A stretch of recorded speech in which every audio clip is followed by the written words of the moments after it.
जाती है शीघ्र ही, मिल जाता है मनचाहा वर। नमस्कार, मैं हूं सिमरन और आप देख रहे हैं नेक्स्ट 9 स्पीच। कुंडली में 12 भाव होते हैं। इनमें सप्तम भाव को विवाह का भाव कहा जाता है।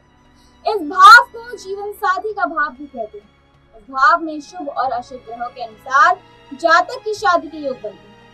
शुभ ग्रहों के रहने पर शीघ्र शादी के योग बनते हैं, वहीं यदि अशुभ ग्रह होते हैं तो शादी होने में दिक्कत आती है और देर हो जाती है।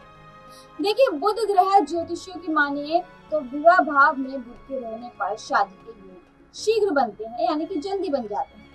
हालांकि बुध के साथ कोई अशुभ ग्रह कुंडली में उपस्थित नहीं होना चाहिए।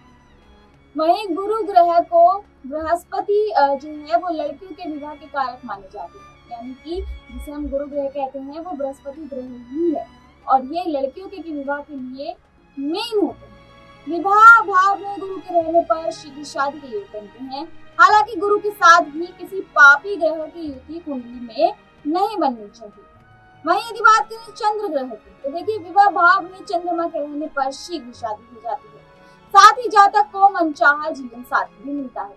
जातक का जीवन साथी शांत, सुशील और धार्मिक प्रवृत्ति का होता है। अब बात करते हैं शुक्र ग्रह की। देखिए, लड़कों के विवाह के कारक ग्रह जो है वो शुक्र देव माने जाते हैं। कुंडली के विवाह भाव में शुक्र के रहने पर जातक की शादी यथाशीघ्र हो जाती है। साथ ही मनचाहा जीवन साथी भी मिलता है। हालांकि शुक्र के साथ भी कोई पापी ग्रह कुंडली में युति ना कर रहा है।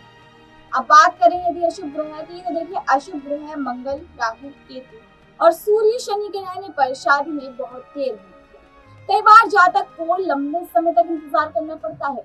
वहीं काल सर्प दोष, मंगल दोष, गुरु चांडाल दोष, पितृ दोष आदि लगने पर भी जातक की शादी निवारण के बाद ही हो पाती है। फिलहाल के लिए इतना ही। ऐसी तमाम जानकारियों के लिए आप देखते रहिए नेक्स्ट 9 स्पिरिचुअल। तब तक के लिए धन्यवाद।